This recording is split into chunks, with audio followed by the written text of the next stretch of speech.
can't stay with me. Oh. Cujo. That's the guard dog. What does Ladybird think of the guard dog? She loves Maggie. Maggie's her best friend. Oh, that's awesome. Maggie. Danny Bacon and Maggie are back with us again. We're going to take this as round 2. We're going to try and do a final recap of what was the championship tournament in Dubreuilville. And, of course, we have a few highlights from this past weekend up in Geraldton. But, again, I'm Scottie. This is Danny. We are missing Nick, who is Absolutely. I'll let Danny say where he's at. Nick is knee-deep in wrenches and motors right now. He had to get some repairs done to his boat, and he is doing everything he can to get it ready for – he's leaving tomorrow for his vacation. So I'm sure he's got a lot of swearing going on right now, and he's trying to bolt the motor to the back of his boat, really. That's what he's probably doing right now. Well, as I said, he will be missed, but you and I, Danny, will try and get through it as we always do. Great to see you again. It seems like just yesterday that we were sharing a few wobbly pops up in Dubreuilville, but how was the after party when it was all said and done? How was that party in the arena? It was fantastic. In fact, like it was so good that I feel that I missed a lot of it, and just because there was so much going on. I mean, people didn't realize that, Francis de Champlain, who was in the top 5 he was the drummer. They had their local band, and I think they put on a 2-hour set, and it was fantastic. And the town came out. It was just, it kind of brought me back to my younger days. It was a really good time. I think we crawled home around 12:30 or something like that. And I know most of the people, it was 2 a.m. and it was well worth it. It was a lot of fun. Most championships are like that, right? It's a big social event for everybody, and the ride home was very relaxing. And I have to ask, Danny, as an angler, there was some talk about the Friday, Saturday, Sunday. When you have a championship like that, when you're in a venue like Dubreuilville, I have to think, and maybe it's just me, that Friday, Saturday is a good setup for what is and eventually was that party Saturday night that allows you to recover Sunday and drive home. So it works out in my eyes as I guess a spectator, but as an angler, do you appreciate the Friday, Saturday, or is Saturday, Sunday more your thing?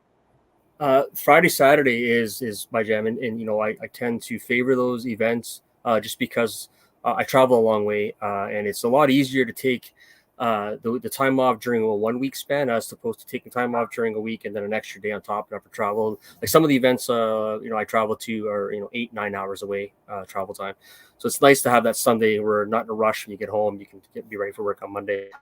That being said, I mean we spend more money Saturday night at these after parties at the end of the thing than we probably do all week and during our time there. So we have a good time doing it. We enjoy it. We love all the communities that take care of us and do all that. And it's well worth it.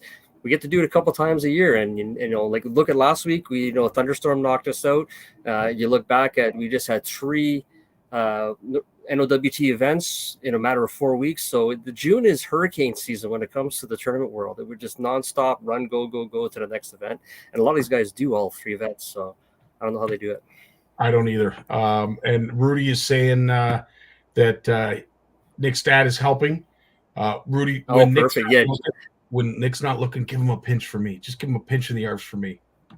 And Lua, my feet are still hurting. I hear you. That it is a grind, not just for the anglers, which are you guys are out there giving it your all, but of course, the mad dash that is the weigh-in and what goes on in the volunteer tent, and of course all those who dock the boats, look after the boats, help the anglers bag the fish, measure the fish, weigh the fish. Like it's a lot of wheels in motion, to say the absolute least. But we'll do a real quick recap. Man, I'm dancing. Oh, sorry, Lou was atta girl. You get your jam on. Cut some rug. I appreciate that, Lou. I knew where she was going with that. I was just going to let that one slide because you were on a good roll and you were all saying good things that I was going to support anyway. So, oh, that's awesome. Well, as I said, the one thing I have to, you guys, I envy you that live up in the north, especially for those who get to do that drive from Sault Ste. Marie to Wawa. I would have to say is one of the most picturesque and most beautiful drives that we are lucky to have in Ontario. Got to see, as I said, a few of these critters on the side of the road. There was a couple families of bears that were walking along. I honestly thought he was just going to pick up one of his hoofs and say, "Yo, Scotty, what's up, man?" But yeah, like this is going home. But that sunset over Superior, like I know it's the North Channel and the Group of Seven. This is their background. They love to produce a lot of art. Until you do that drive, you can't truly appreciate what it is that they see when it comes to producing that art.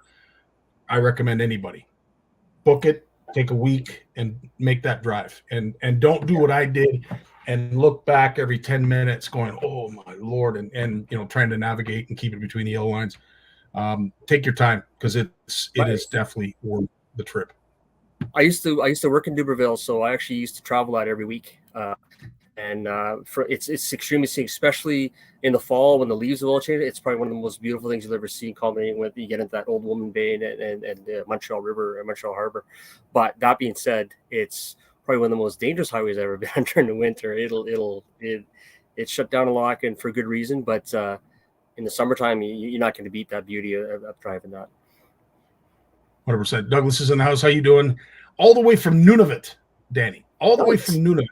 Douglas is, and of course our good buddy Pete Leduc, one of the most beautiful picturesque roads in the world until you have to drive it in the winter. Okay, Pete, I will give you that. I will give you that. But, needless to say, it is a beautiful stretch of road, and of course, then you get past Wawa and you make your way into this. It's in the middle of nowhere. This well, set up.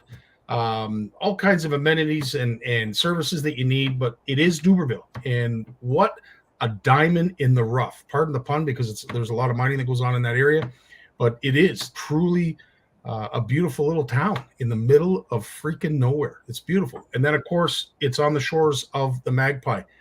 What's your take on the Magpie, Dan? Is it a make or break river? Is it a river that can test an angler's abilities, patience, wherewithal? Give us a rundown as an angler what the Magpie means to you. All of the above. I mean, it has a nickname as a snag pie for a very good reason. It's actually a really young reservoir, I guess. I think in the early 80s, late 70s, they dammed it up.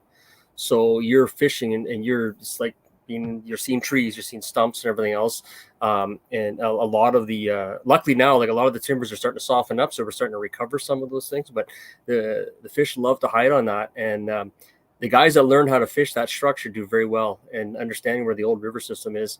So it can really test your mettle and it can really prove who you are. And, I had some fantastic days and then I had some horrible days there. So I'm still working on earning my reputation there, my keep there. But a lot of guys have already earned it and done well. As you see in the results, like it's impressive what they've done. And, but yeah, we that's part of our expense. And when you go into Dubreuilville is tackle. You're going to go through a lot of it. 100%. Again, it was a great weekend. I was more than welcomed by not just the folks from Dubreuilville, of course, but continually the NOWT and everyone that is associated with it. Day one, the first morning, we got really, really lucky with weather. You had to deal with some weather fronts that had come through, but Friday morning, it was gorgeous, and I think everybody was ready to fish, including what I think is an NOWT first. Yeah. This young angler on the pontoon boat. I had to take a double look like most, and I'm thinking, is she carrying a life jacket? No. It's either a young granddaughter or her daughter. I don't even know. I'm sure, Danny, you can fill in the blanks for us. I honestly have no idea, but that's the Golden Soother Award for sure. Has got to go to this one. It was impressive to see, and I'm not sure who they are, but it's awesome when you see that. And and you see these are the events too. You see a lot more young children fishing with their dads, or stuff like that, or their daughters fishing with their dads and stuff like that. So it's a lot of fun, and it makes the event when you get to talk to these people and you realize. They had a great time and they're doing their system and fishing their area. But my hat's off to Dubreuilville when I walked in and I seen what Chantal and her crew and everything had done regarding the prizes and what they had going. That was just wow. I was blown away by that.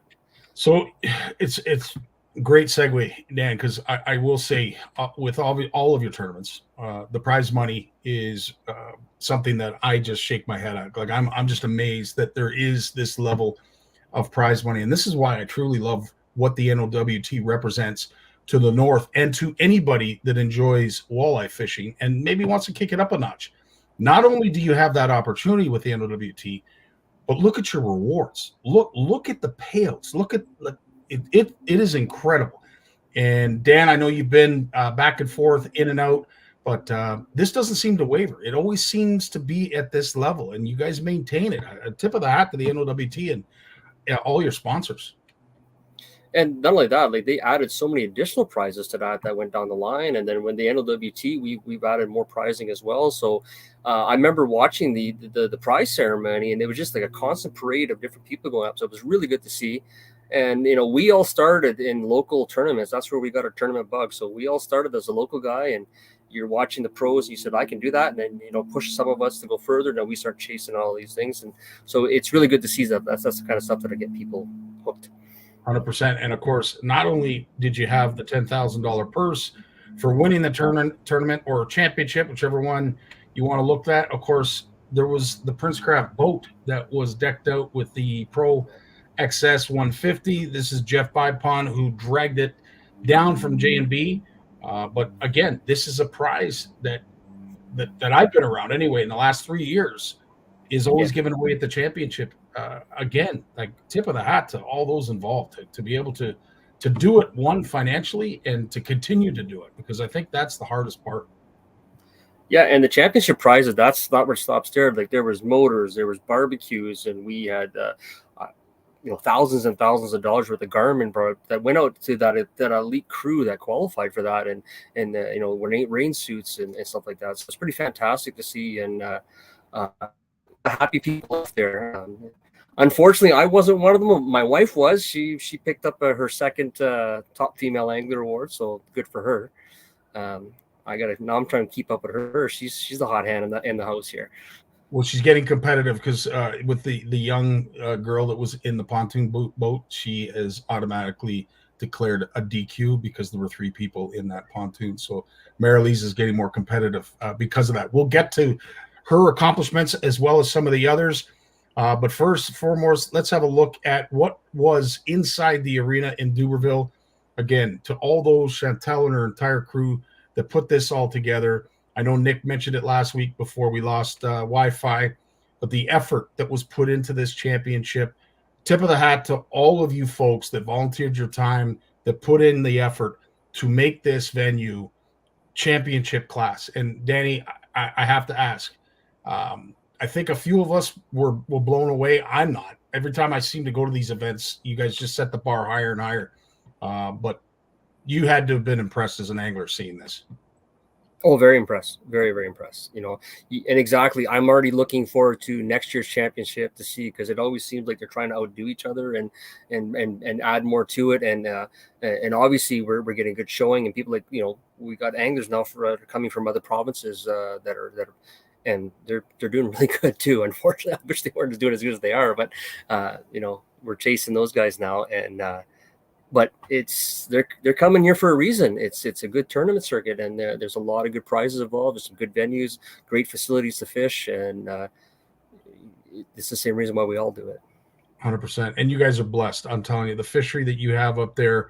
We'll get to some of the fish that were caught in Geraldton, but first and foremost, we're talking about Dubreuilville, because unfortunately, as I mentioned, we got cut off a little too early last week, and we didn't do it enough justice. So we wanted to make sure that we went back and recapped the tournament, the championship that was in Dubreuilville. So on that note, of course, after day one, there were a lot of fish weighed in, and these were the standings after your day one. And I have to say, as you mentioned, this team from Quebec and these anglers that are coming from Quebec don't have a lot of experience in Ontario waters, but they must be learning something in their own backyard to be able to put up a 23-pound, 18-ounce bag on the first day. That's remarkable. Danny, explain how incredible that is. Oh, it's unbelievable. And when you look at that top 10, like they're leading the father and son team that are locals that they've won that event in the past. I think there was two other teams that I saw that have won that event in the past. So Team Abitibi, David and the boys, they're Robbie, they're just a powerhouse. And we've taken notice and we're paying attention, and you know, they're starting to show us a little bit what they do on their side, and they're starting to notice what we're doing on our side. They're just quicker to learn on, I think, to what we're doing, and it's fun. That's the best. I think that's the most challenging part of it is, we can all go and catch fish. Like I had a 21-pound pre-fish day. It means nothing on the pre-fish. I couldn't repeat that, and I couldn't make the right adjustments. And these guys, they could make the right adjustments, and they kept up on what they're doing. And I learned a lot, and that's kind of the value. I'm gonna walk away with my head up high, and next year I won't make the same mistakes. I hope. To your point, I have to say, a good friend of mine, Ed McKenzie, who has been a charter captain for many, many years, when people catch their first double-digit walleye, he always announces and makes folks know how cool that is, how rare that is, because to catch a double-digit walleye, you now become part of the 1% of anglers that have done so. So it's not easy to do. But then on top of that, you're throwing this in a tournament setting, and you're still being able to come out with double-digit fish. And that is a testament not only to the anglers, but of course the fishery as well. Yeah, absolutely. And exactly, that fishery was seeing a lot of pressure. They were seeing a lot of lines, a lot of baits over a course of 3 or 4 days. And I know you're going with Robbie was able to coax one of these beauties out, right? So there's Nick. He's popped in to say hi. Nick, keep doing what you're doing, buddy. We got this. Don't worry, we got your back. And trust me, I'm sure Nick in true Nick form will make up for what he missed this week, Danny. We may not be able to get a word in edgewise next Wednesday. Just saying. I know the work that he has to do right now, and if he's messaging us, that means Jimmy's doing all the work. God bless you, Jimmy, for doing that. But in the meantime, after day one, this was your top 10 teams. Again, no surprises. I mean, these are all incredible sticks, and it just seems like it's like rush hour, and there's not a lot of movement. You guys are all jockeying for position, but when it comes to these tournaments, unless there's a local team that does really, really well, you always sort of see these top 10 anglers somewhere in the mix, in the top 15, top 20. But at the end of day one, if it's a 2-day tournament, every single one of those 10 or 15 teams has a chance to still win. And I think that is what I truly appreciate when it comes to the competitiveness of the NOWT. You might have a bad day, but there's always a second day. And sometimes, I think Sebastian and Jeff will attest to that. They really moved up after day one into day two with a really good bag of fish. I think we had one team even bump up almost 40 positions on day two. And there you go. And again, it has a testament to the weather that you guys were dealing with, of course, and just what a remarkable fishery that magpie is. I can't say enough. If you get a chance to get up there, you want to enjoy some world-class walleye fishing in an area that you wouldn't consider world-class. The magpie, hands down. I was absolutely blown away at the quality of fish that are in that system. Absolutely remarkable. And speaking of Jeff and Sebastian, this is what the two fish that they weighed in as their overs on day two. Definitely, you could see the smile. So they were a lot happier with the result in day two. And of course, near and dear to our hearts, Tim and Kit, these two lads brought in this decent fish. Of course, Nick had some decent fish. There was a bunch of decent fish that were brought in, and I'd love to be able to show them all. But what I'd love is for you CFNers and folks that just maybe know the NOWT, head up to Dubreuilville, book a hotel, book a lodge, and get a chance to experience the kind of fishing that Danny and the rest of the NOWT did a couple weekends back. So as I said, after day one, that's who was leading. After day two, it was inevitable. Robbie and David, they led all the way through. And to see a 17-pound bag come in day two, to have a combined total weight of over 40 pounds is remarkable. And I think it was you, Dan, that called it. A bunch of anglers said 40. I was low now, and I was saying 35, but Nick was the one that hit that. It's going to be north of 40 to win that, and he banged on. And I know Jason's watching, and I know Nick's obviously listening, so I want to congratulate both of them. Like that's a phenomenal effort that they put in as well, and everybody else who's listening as well. 100%. And of course, we had this was the big fish back at MFN on the Matagami, 8.37, 10.35, which I believe David caught. Was it not David that caught that fish? The 10.35? No, Robbie LaFamboise caught that on. You're talking about Dubreuilville? That's right. Robbie did. Yes. Robbie caught that. Yes. Robbie caught that. Yeah. And it was actually the biggest fish. I'm surprised I forgot that. But yes, Robbie caught the big 10.35. Biggest walleye he's caught. And to be able to do that in a tournament setting, again, truly remarkable. So 10.35 is now the bar that has been set. That's right. We're going to find out what happened in Geraldton, but before, let's go, as Danny has already mentioned, some notables. Yes, there it is, the biggest fish, 10.35. Robin Frank was being his net man. Pulled that in. And is that $1,000 fish, a $500 fish? What is that fish worth? That's right now. That's the $1,000 NXS prize put up at the end of the season if this holds. Little side note to that, Frankie was probably fishing in the most excruciating pain I've seen anybody, to the point we had heard rumblings that he may have to bail out of the championship, that he was that he was in that much pain. Really? He's doing fine now. They kind of figured out what was going on with him, but yeah, he made it through. He could barely walk. He could barely stand. Like Frankie had some stuff going on with him there. Oh, so man. Frank, you toughed it out, dude, because I wouldn't have even noticed. I seen him, and I was like, oh my god, like he was in bad shape, and he grinded through, and it paid off for them. Incredible. Yeah. So if that holds, just as Dan said, that is going to be $1,000 fish at the end of the NOWT season.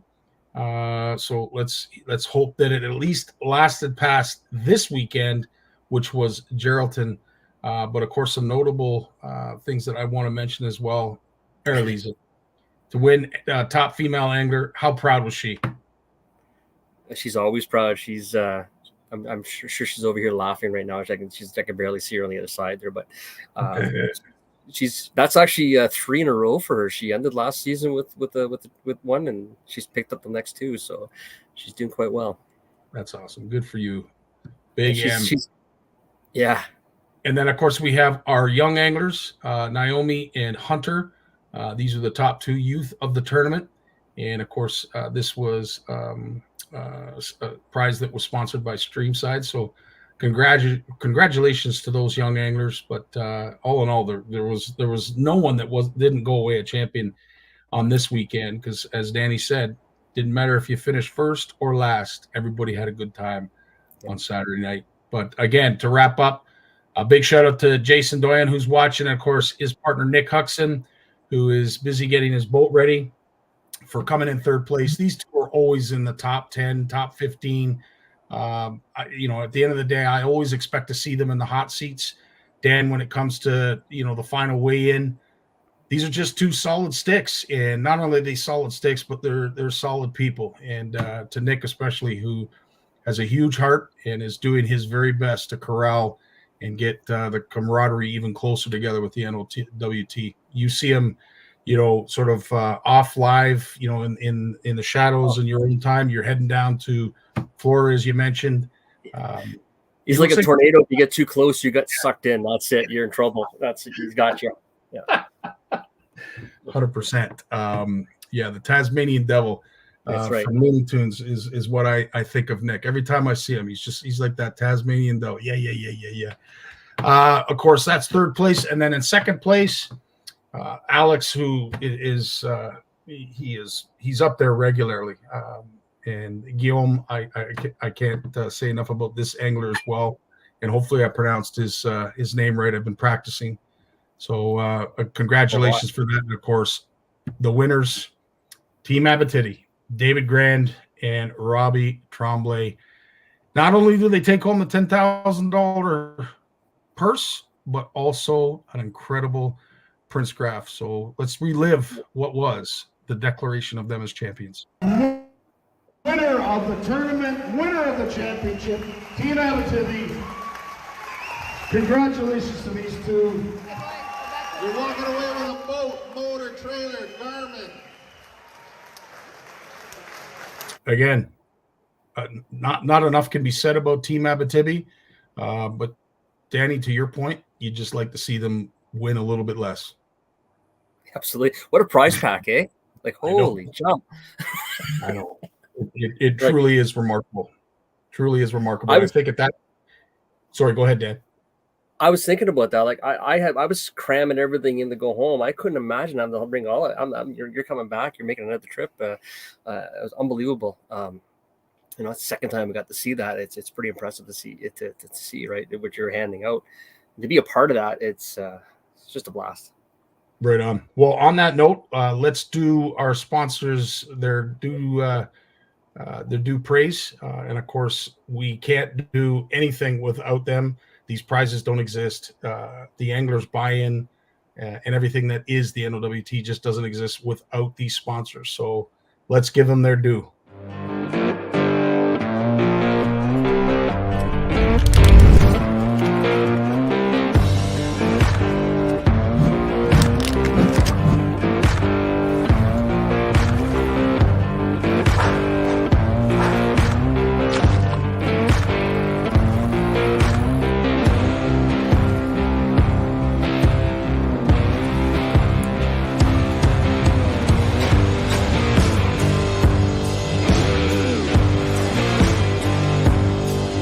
The NOWT would like to thank Mercury Outboards, set the water on fire.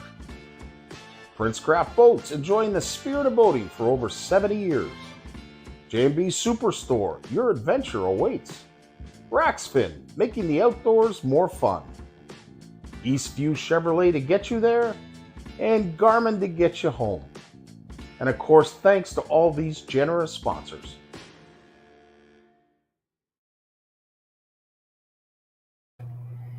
We're back with Danny and, of course, Rudy.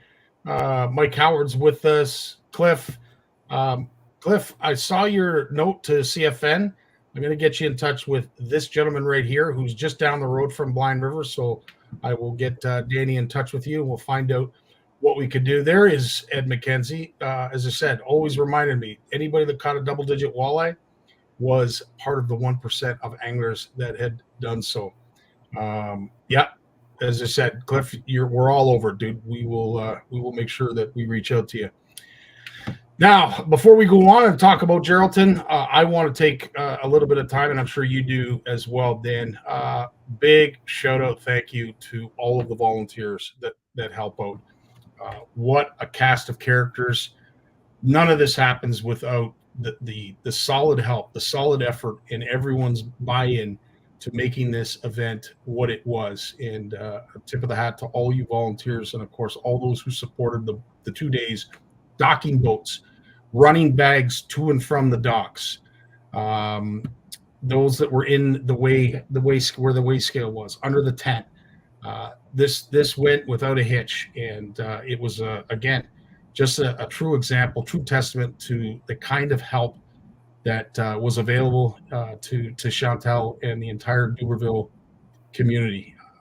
I can't say enough about these people. They helped out in huge ways. They were so welcoming, and they were focused. Like you anglers, they were focused on making sure they were doing a good job. So, again, and you could see it at the arena as well. Like everything was all set up nice and organized. The weights come in nice and fast. We didn't have to wait long to see results and whatnot. And no, it's very well done. I was really happy with all that. Even you can kind of feel it when you get there the very first night, when you're getting your orientation, you get your numbers, and that pretty smoothly. So well done. Amen to that. So that is Dubreuilville done with, in the books. Again, congratulations to Team Abitibi for winning.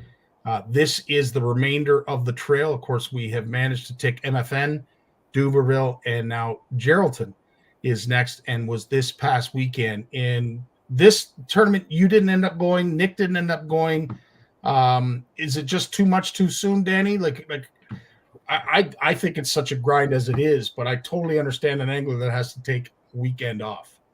Yeah, like Geraldton for myself personally is the furthest drive I have. It's about a 9.5 hour drive for me to get there, and I can only kind of swing 2 events in the June timeframe, based on how close their proximity is. So, this year the championship being in Dubreuilville, I wanted to go to that, and kind of being my home waters, one of my closer events, I usually always go to that one.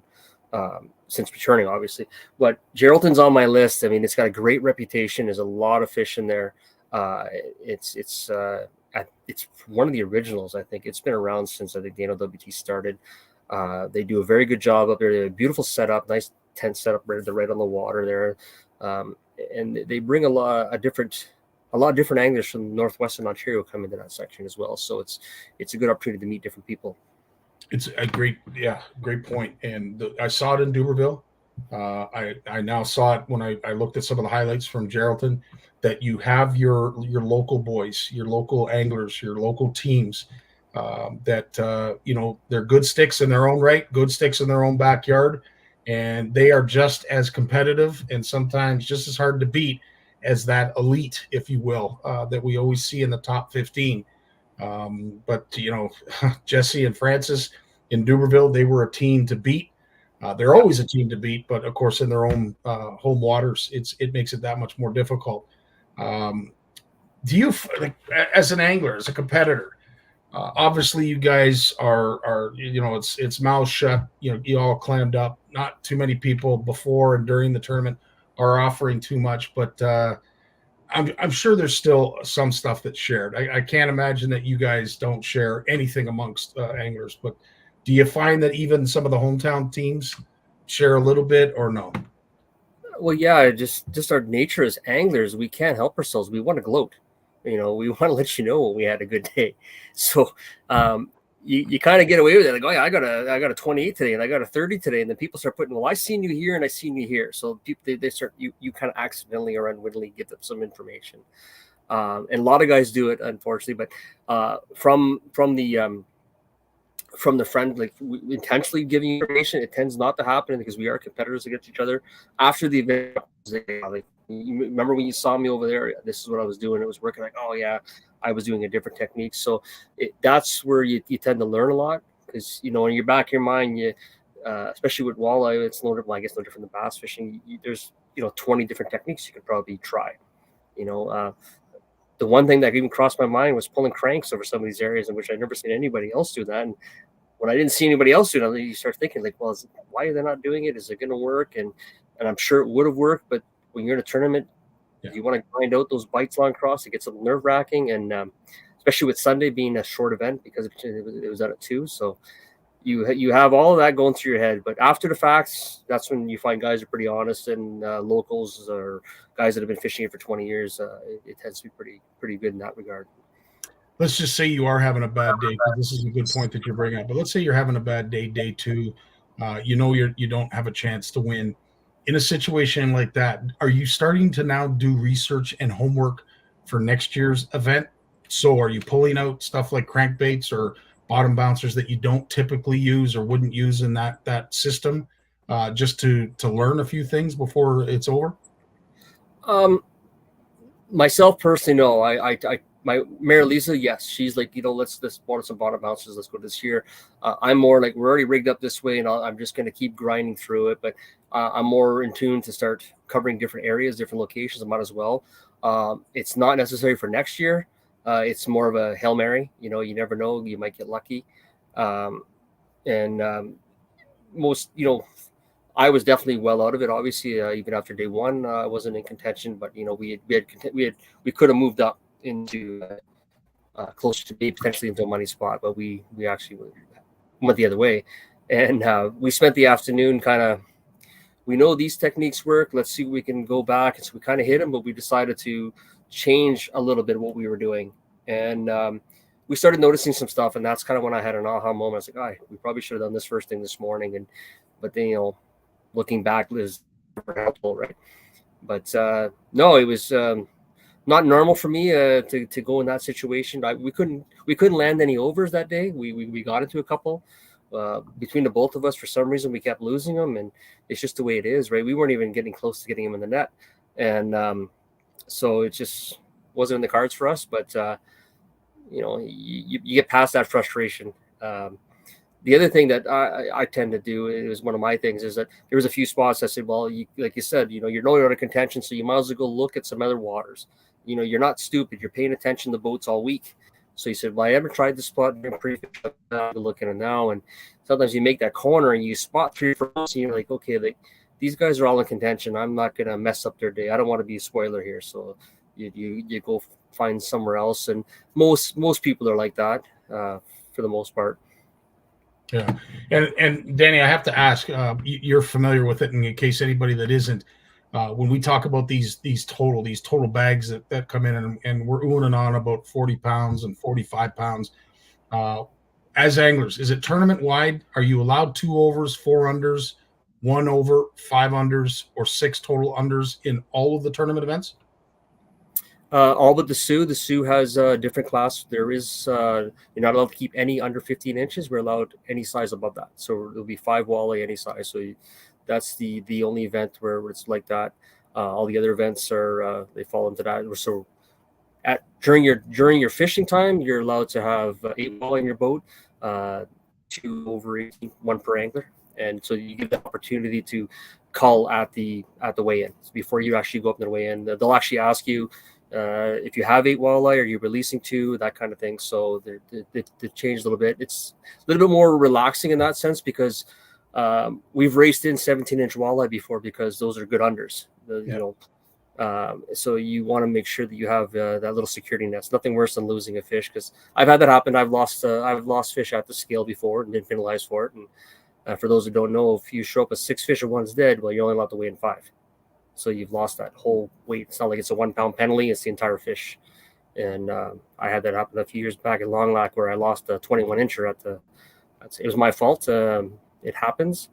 We're not perfect at it. We try our best, but you eat crow when that happens, and you suck it up. I can imagine. I can't imagine, because that is deflating in a whole bunch of ways. But again, here we are in Geraldton. I don't know this fishery like you do, but Team 11, they managed, and I think this was a hometown team. They brought in a 9.15 pound walleye, and again, I don't want to say they're just big in Geraldton. They're big anywhere in the NOWT, but this is still impressive, Dan. To see fish of this quality being caught in a tournament, I know this is old hat for you, but for us that don't get up to see these events like you guys do, like, that's just incredible. Well, for that fishery, that is a monster. That's like catching a 14-pound walleye here in Lake Huron.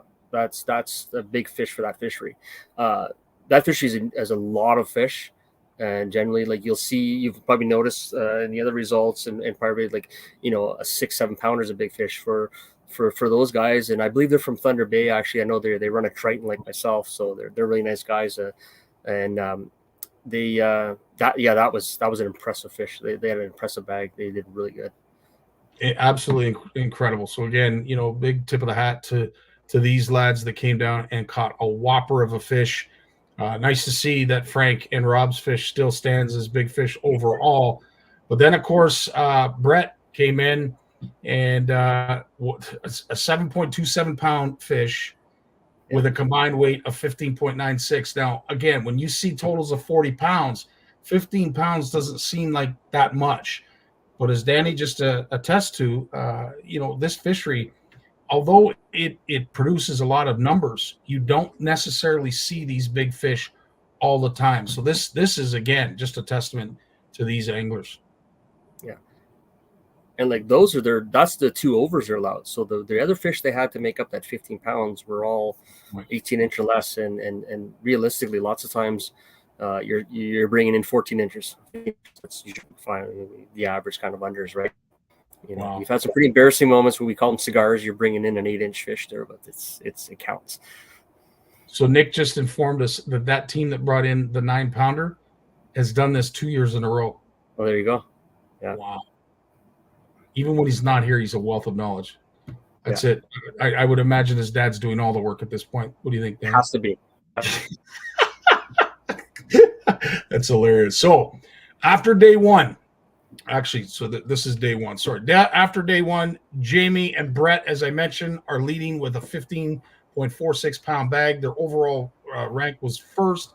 There are the other top 15 teams highlighted in red. Again, Jesse and Francis up there again. Sebastian up there again. There's a lot of names that you see. Daniel up there again. These are guys that, even with me not being a mainstay on the NOWT Trail, I get to see these names, and they become more and more frequent. And I know, again, Danny, I'm telling you, this is old hat to you. You already know this, but again, impressive bags when you're allowed 2 overs, 4 unders, 1 over, 5 unders to be able to bring in a bag of 15.46 on day one. You can tell a lot by the fishery too. Look at those weights. Look at how many fish are in that 8 and 9 pounds that are in that top 10. So to have a 15 pounder, it's just incredible. Yeah, 100%.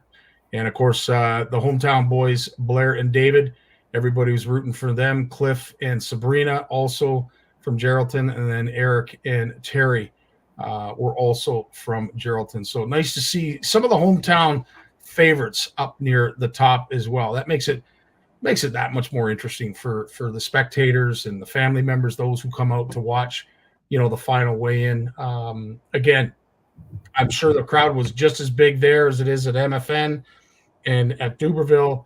But shout out to all the volunteers that helped make that event a go, and I'm hoping to make it there next year. So I know I spent a lot of time watching the live on that. There's always, very happy. You always get popped up, so you go look at it. So we got to see some pretty big fish coming in there. That's awesome. Lisa is now dad. Dad left. Oh, there you go. Yeah. Well done, Nick. And then, of course, on the final day, this is who won.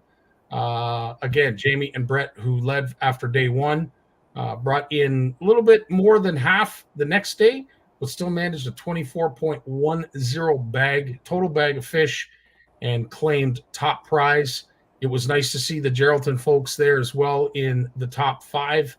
But again, just like Danny said, this was a grind, and it was just a margin of error. Just a margin of error was the difference between 10th and 4th. Like less than a pound. It's incredible.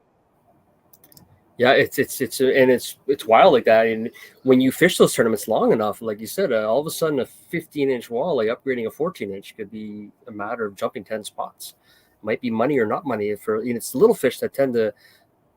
You always hear these guys. I have no problems getting my overs, but they all of a sudden they got some good unders, and that was their difference for them, right? Yeah. We usually have a pretty strong under game. It's our over game that usually gets us. The other thing, too, that I truly enjoy, because it is one of the biggest reasons we celebrate Walleye Wednesday on CFN, is the release of those big fish.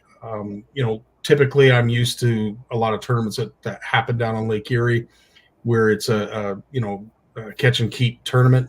Very few fish are released by design, obviously, because they do have a surplus. I shouldn't say a surplus, but a very healthy population of walleye down there. So of course everybody is vying for those big fish. So you're looking for a cooler full of nothing but 9s and 10-pound fish in order to win tournaments like the Budweiser, the 444 that is now the Bud, and quite a few others. But to be up in the NOWT, as Dan said, you are penalized if you bring a dead fish to the weigh scale. And those who volunteer and are doing all the fish handling, there's usually a nursery, an incubation area where you can revive some of those fish that might be on that cusp of maybe not making it. You get their health back, and then you release as many of those fish. And that is the intent of the NOWT, is to put every last fish back in that is taken out. So again, cool to see, and I love it. And I, with Christelle having the chance to go out in the boat and drag fish around to revive them, I loved it, man. I was totally in my element. So, well, like you say with that too, like there's a lot of thought put into that. We were taking into content where they were caught, the water temperature, the live wells when the guys come in, our holding tanks matching that temperature, so we're not thermally shocking them, and how to release them and that, and they document stats of how many fish that were brought in, how many fish released. They've had fatalities, and the numbers are the fish swimming away. It's astounding how high the numbers are. They're doing such a great job. Well, Lua, thanks so much for throwing this up in the comments. Every over was released healthy in Geraldton. There you go. That, again, tip of the hat to you, Tyler, and Chantel, and all of the volunteers that are in that, sort of in the background. You know, they might not be in the foreground. Maybe they just like being where they are. But at the end of the day, they are just as important to the grand scheme of things as the sponsors, the volunteers, the anglers, and I could go on and on and on. But it blows my mind. I can't say enough about the NOWT. Absolutely love those who are involved with it. And, of course, all of the sponsors. And I'm really after getting to know some of you anglers, like, you guys are all top shelf too. So let's not take anything away from you folks. Now that Geraldton is over, and again, congratulations to Brett and Jamie for pulling this one out. And, of course, coming in first after, what was sort of a tarnished championship for the two, or at least for Brett anyway. It's nice to see a rebound like that and come back and win in typical Brett style. Yeah, and they're both a threat on their own, and they do fish on their own now. So it's been a long time since I've seen Jamie and Brett share a boat, and they kind of left off where they were, or took off where they left off, I should say. Congratulations to them. It was well earned. The effort was put in. We all know what it takes. Just a little side, when I was thinking about the fish that are being released up there, I just had a little thought in my head that nobody in the NOWT has handled more fish than Tyler has. Yes. Every event, and she's handled every fish. And her and Lua make those trips, whether they're fishing or not. Well, they never do fish. They're just doing all the work there. So we should probably keep her that stat just to see how many she keeps or what she handles. 100%. And I'll tell you, being under the tent with Tyler, she loves what she does. She really does. I mean, the hands do get cut up, and there is a lot of fish that she handles, and I know she's exhausted by the end of it all, but she wouldn't do it if she didn't love it. And you could tell the care that she puts into it, the effort. Tyler, as I said, I think you're going to be the walleye wrangler of the NOWT for a very long time, if you so choose. It's your job to lose. So then, of course, as we mentioned, Geraldton was this past weekend. Now you get a bit of a layover until Long Lock happens late in July. Then, of course, there's Cap in early August. Hearst is then on the 23rd and 24th, which I will be at. And then we're wrapping up the tournament trail and the NOWT season. And Sault Ste. Marie at the St. Mary's River. It is the Walleye Cup, the 6th and 7th. And I am truly looking forward to that as well. Danny, any last words, anything that you want to bring up? I know Nick would be hitting me on the back right now to say, hey, listen, we need to get some folks registered in the St. Mary's Walleye Cup. I'm sure Hearst, Long Lock, Cap, they're all looking for registrations as well. But again, if you are interested, just because this is a little bit further south, and those who typically fish Lake Erie, Georgian Bay, maybe even the Bay of Quinte and the Kawarthas, if you're looking to participate in a walleye tournament that is well run, you've got a great bunch of anglers like Dan, like Nick, and like the host of them.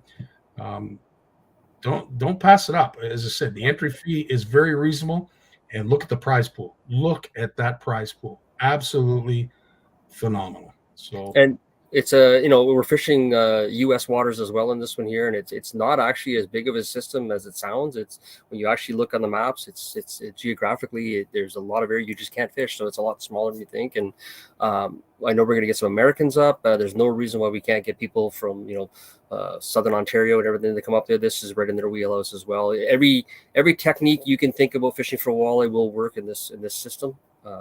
And you're allowed multiple lines per anglers, so there's a lot more advantages to this one here.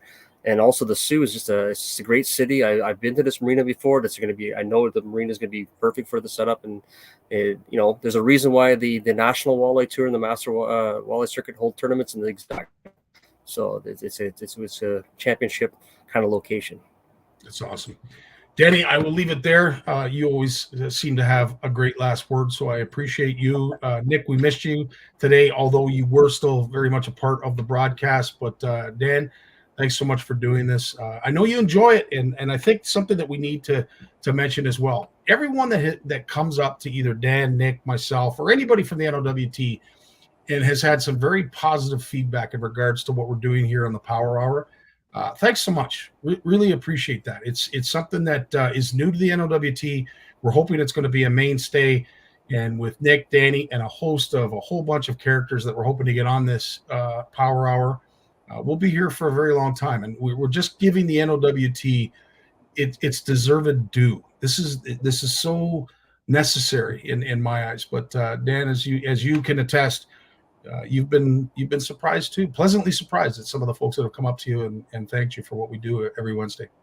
I absolutely have. Yeah, we met a few people in Dubreuilville, and it was really nice to chat with them. And it was makes you feel good that people are actually listening. And and thank you very much for having me. I have a great time with it, and obviously I do notice that we have different people watching, and I'm actually getting people asking, like, when is it on? I want to check this out. And so it's a lot of fun. Especially I get to ramble on a little bit. It's even better when Nick's not around because I'll get cut off. I was wondering if we would make it through the whole hour without having to say that, but I wasn't going to let that one slip away. Not a chance. No. That's awesome. Well, I'm so glad you did it because I'd never be able to forgive him properly, but I know you will. Dan, as always, thanks so much for your time. To all those who stopped by, said hi, left a comment, thumbs up, what have you, really appreciate that. All the shares also helps when it comes to the telemetrics. So again, for and analytics. So anybody who has the time right now, share this broadcast if you're watching it. If you are watching it after the fact, that's fine too. Share it whenever.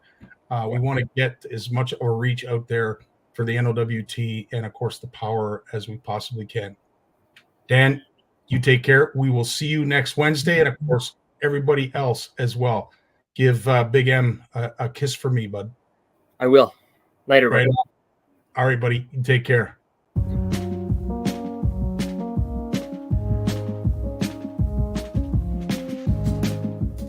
This has been an NOWT production. The NOWT would like to thank Mercury Outboards, set the water on fire. Prince Craft Boats, enjoying the spirit of boating for over 70 years. J&B Superstore, your adventure awaits. Rackspin, making the outdoors more fun. Eastview Chevrolet to get you there, and Garmin to get you home. And of course, thanks to all these generous sponsors.